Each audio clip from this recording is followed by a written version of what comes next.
5 minute में मिला जइबोगे राख में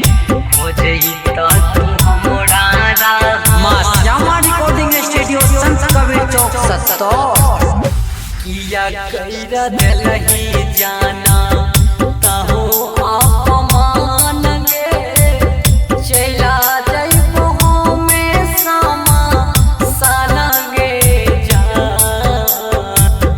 5 मिनट में मिला जइबोगे राख में खोजई त तू हमरा राह जइबे गे जान 5 मिनट में मिला 5 मिनट में मिला जइबोगे राख में खोजई त तू हमरा राह जइबे गे जान सपनों में हमें नहीं आइबो के जाना कोई ना किया गलही तू गई माना गे जान सपनों में आइबो नहीं हम सोने के सोना कोई ना किया गलही तू गई माना गे जान 5 मिनट में मिला जइबोगे राख में खोजई त तू हमरा राह जइबे गे जान 5 मिनट में मिला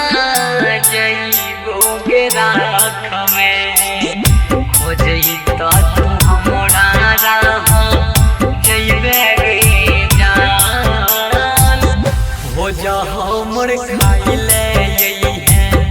पागल सराद के भूला हमर गई है ता हो याद गे जान हो जा हमर खाइले यही है पागल सराद के भूला हमर गई है ता हो याद गे जान